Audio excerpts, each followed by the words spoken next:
Hujambo mtazamaji, kutoka idhaa ya CGTN Kiswahili, hii ni Nuru ya Mashariki. Tuliokuandalia hii leo: marubani wa kwanza wanawake wa ndege za kivita za kubeba ndege za China wapita mtihani muhimu wa kutua. Roboti zenye umbo la binadamu zilizotengenezwa China zaanza kufanya kazi katika viwanda duniani. Na Tanzania yazindua huduma ya malipo ya moja kwa moja kwa RMB kurahisisha biashara na China. Kwa hizi na habari nyinginezo nyingi, jumuika nami Khamis Darwesh.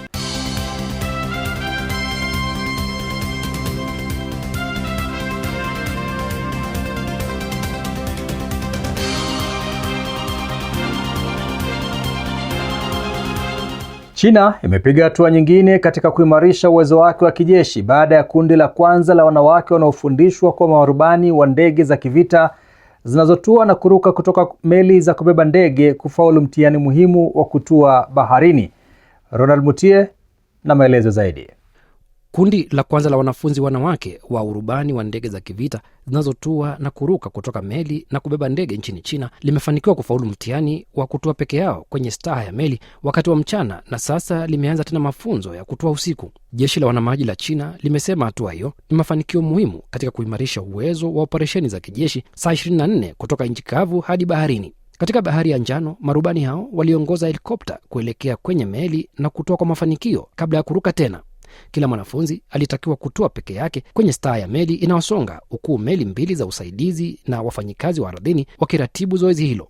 Kutua peke yako kwenye meli ya kubeba ndege huchukuliwa kama ni hatua muhimu zaidi kwa marubani kuelekea kushiriki operesheni halisi za kivita baharini. Tofauti na urubani wa nchi kavu, mazingira ya baharini yana hali ya hewa inayobadilika mara kwa mara na yanahitaji ustadi mkubwa wa rubani pamoja na uimara wa kisaikolojia.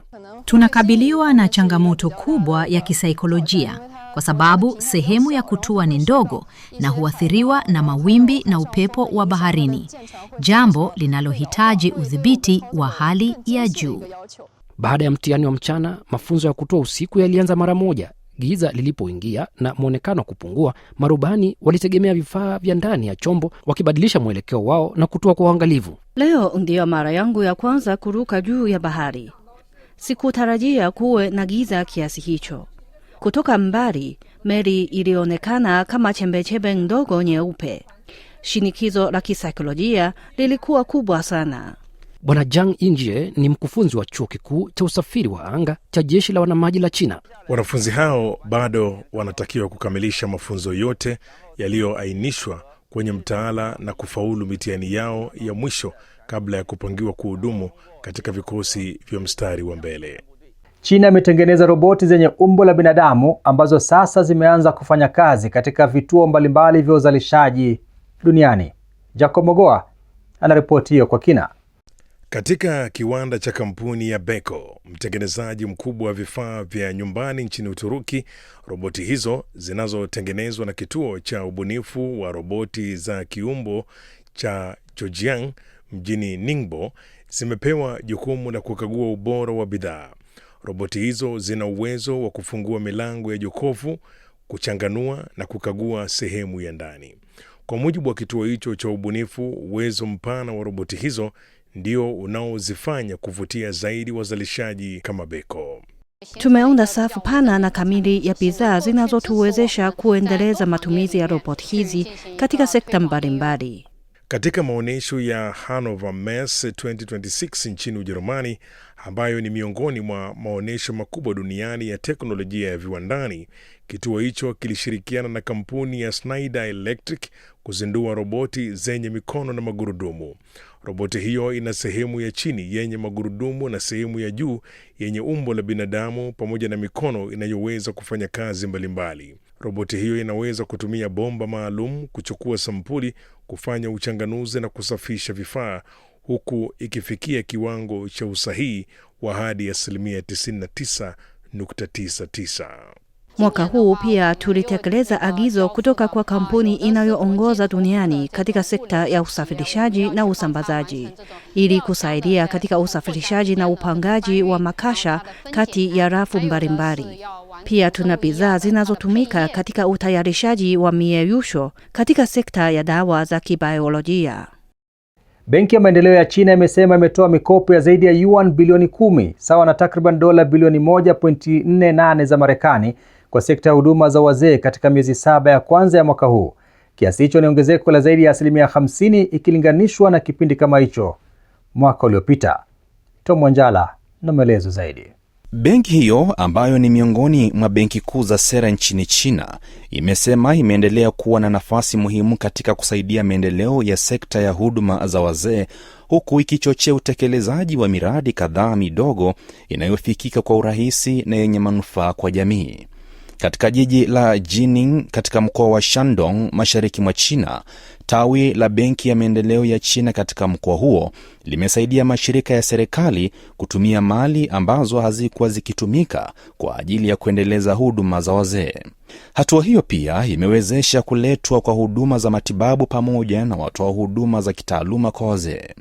Vilevile vituo 5 vya huduma za wazee katika maeneo mbalimbali na vituo 26 vya huduma katika jamii na vijiji vimekarabatiwa, hatua inayolenga kuziba pengo la mwisho katika utoaji wa huduma za wazee ngazi ya jamii. Katika jiji la Neijiang, mkoa wa Sichuan, kusini magharibi mwa China, benki hiyo imetoa fedha mpya za sera pamoja na mikopo ya muda wa kati na mrefu kupitia mfumo unaounganisha uwekezaji na mikopo. Fedha hizo zimetumika kukarabati na kuboresha vituo 16 vya huduma za wazee na hivyo kupanua huduma katika maeneo ya mijini na vijijini kupitia mfumo wa ngazi 3 unaojumuisha vituo vya kikanda, vituo vya jamii na vituo vya huduma za wazee. Kwa mujibu wa kiongozi wa Benki ya Maendeleo ya China, benki hiyo imeanzisha mpango maalum wa mikopo wenye thamani ya yuani bilioni 100 kwa ajili ya kusaidia maendeleo ya mfumo wa huduma za wazee. Mpango huo unalenga miradi ya huduma za wazee ikiwemo kuboresha huduma zinazotolewa katika jamii, miongoni mwa miradi 109 mikuu iliyoainishwa katika mpango wa 15 wa miaka 5 wa China. Benki hiyo imesema itaendelea kuunganisha uwekezaji katika miundombinu na uwekezaji katika rasilimali watu, huku ikiimarisha zaidi huduma za kifedha. Benki ya Stanbic Tanzania, mojawapo ya benki kubwa za kibiashara nchini Tanzania, imezindua huduma ya malipo ya moja kwa moja kwa kutumia RMB inayowezesha wafanyabiashara wa Tanzania wanaofanya biashara na China kufanya na kupokea malipo moja kwa moja kwa kutumia fedha ya China. Hatua hiyo inatarajiwa kupunguza gharama za miamala na kurahisisha biashara kati ya nchi hizo mbili. Hii hapa ripoti iliyoiandaa. Huduma hiyo inatumia mfumo wa malipo wa kibenki wa China wa mipaka ya kimataifa CIPS unaowezesha benki kufanya miamala kwa yuan badala ya kupitia sarafu ya tatu ambayo mara nyingi huwa dola ya Marekani. Changamoto kubwa tunayokabiliana nayo katika soko la fedha kwa sasa ni upatikanaji wa fedha za kigeni nchini Tanzania. Kwa sababu ya matumizi ya dola ya Marekani katika mchakato huo, gharama ya kubadilisha RMB ni kubwa kiasi na mara nyingi kuna uhaba wa fedha za kigeni sokoni. Hivyo, tunatarajia benki itatupa msaada zaidi. Benki ya Stanbic pia imepanua huduma ya CIPS katika masoko mengine ya Afrika, ikiweka huduma hiyo kama njia ya bara zima ya kufanya biashara kwa kutumia yuan, wakati biashara kati ya Afrika na China ikiendelea kuimarika. Confidently foreseeing that our economic exchange will experience a significant upward trajectory, particularly now that China has fully implemented its landmark 100% zero tariff treatment policy for Tanzania, effective 1st of May 2026. Benki Kuu ya Tanzania, ambao ni mamlaka inayosimamia sekta ya fedha nchini, imesema inaunga mkono matumizi ya CIPS huku ikiendelea pia kuimarisha mifumo mingine ya malipo ya kikanda na ya bara. Hata hivyo, Benki Kuu imeonya kuwa upanuzi wa haraka wa malipo ya kidijitali ya kuvuka mipaka lazima uambatane na mifumo madhubuti ya ulinzi. As these services expand, attention must remain focused on anti-money laundering and counter-terrorist financing controls, cyber security resilience, consumer protection, and prudent risk management. China inaendelea kuimarisha nafasi yake katika maendeleo ya nishati ya kijani, huku mkoa wa Qinghai ukiongoza juhudi za kutumia teknolojia ya kisasa ya umeme wa jua na kusaidia nchi kufikia malengo yake ya kupunguza uzalishaji wa hewa chafu na kuwa na kiwango sawa cha kaboni ifikapo mwaka 2060. Sasa tujiunge na Zakia Pong kwenye sehemu yetu ya Ifahamu China.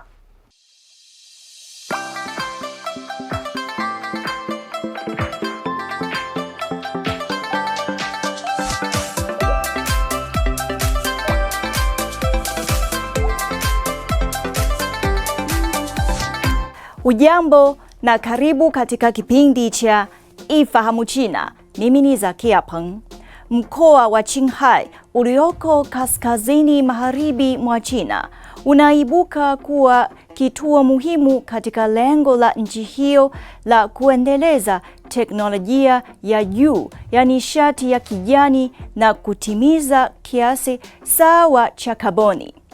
Katika jangwa la Gobi, shamba kubwa la umeme wa jua sio tu linatoa kiasi kikubwa cha nishati, bali pia linachochea faida za kiikolojia ambazo hazikutarajiwa. China ambayo imetangaza mipango ya kufikia kilele cha utoaji wa hewa chafu mwaka 2030 na kuwa na kiasi sawa cha kaboni mwaka 2060, inaegemea zaidi katika nishati ya kijani. Changamoto ya mazingira ya jangwa la Gobi imetengeneza mazingira mazuri ya kuboresha nishati inayotokana na jua. Katika kilele cha juhudi hizi ni bustani ya umeme wa jua ya Talatang, kiwanda kikubwa ambacho ni makazi ya mamilioni ya paneli za umeme wa jua. Bustani hiyo inaunganisha umeme wa maji, upepo na joto la chini ya ardhi, na paneli za umeme wa jua zikiwa chanzo kikuu cha nishati. Ukubwa wa bustani ya umeme wa jua ya Talatang ni kushangaza, ikiwa ni ukubwa wa eneo linalolingana na nchi ya Singapore na mara 7 ya ukubwa wa Manhattan. Upanuzi zaidi unaopangwa, ikiashiria umuhimu unaoongezeka. Qinghai iliyoko eneo la juu, idadi ndogo ya watu na hewa chache inachangia katika ufanisi wa paneli za umeme wa jua na kuzifanya kuwa na nguvu zaidi. Umeme unaozalishwa katika bustani hiyo unasafirishwa kwa zaidi ya mamia ya kilomita kupitia mtandao wa nyaya za umeme wa nguvu ya jua wa China kwenda miji mikubwa ambako mahitaji ni makubwa. Mfumo huu wa kisasa wa usafirishaji unahakikisha upotevu mdogo wa nishati katika safari ndefu. Licha ya mashamba makubwa ya nishati ya jua, masuluhisho ya nishati safi pia yanajitokeza katika aina mbalimbali za uvumbuzi huko Qinghai. Kituo kimoja kinachoendeshwa na serikali ya huko kando ya barabara kuu yenye shughuli kinajitokeza kama mfumo wa kiasi sawa za kaboni, kikitoa umeme wote kinachohitaji kufanya kazi. Haya, kwa leo kipindi hiki kinaishia hapa. Katika kipindi kijacho nitaendelea kukuletea mambo mengine yanayovutia kuhusu utamaduni na jamii ya China. Asante kwa kuwa nami. Mimi ni Zakia Peng. Kwa heri. Naam mtazamaji, sasa ni wakati wa sehemu yetu ya Jifunze Kichina. Katika sehemu hii tunawaletea masomo ya lugha ya Kichina hatua kwa hatua kwa njia rahisi na ya kuvutia. Karibu tujifunze pamoja.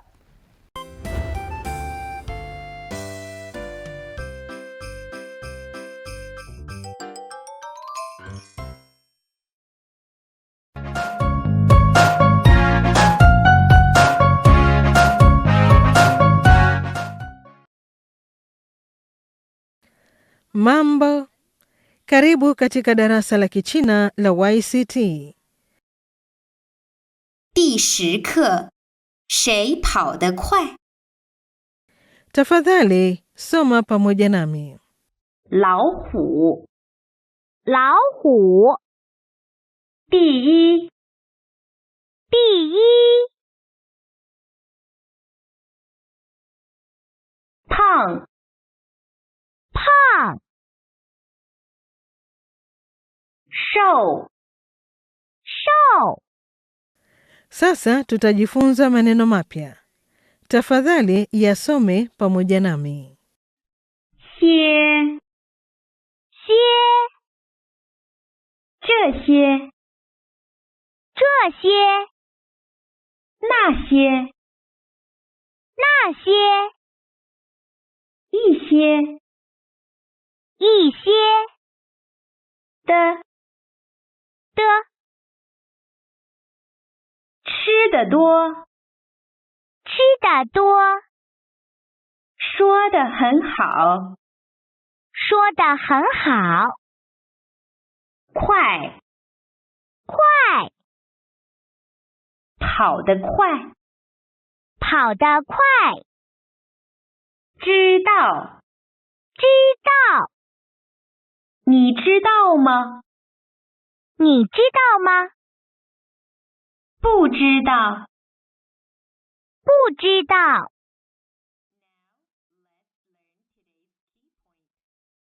的。 Sasa tujifunze jambo kuu la leo. 谁跑得快？明明跑得快。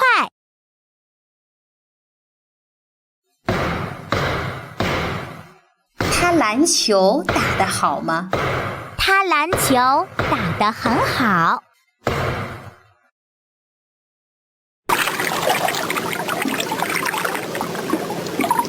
他游得快吗？他游得很快。找呀找呀找朋友，找到一个好朋友。他们唱得好吗？他们唱得很好。他画得好吗？他画得很好。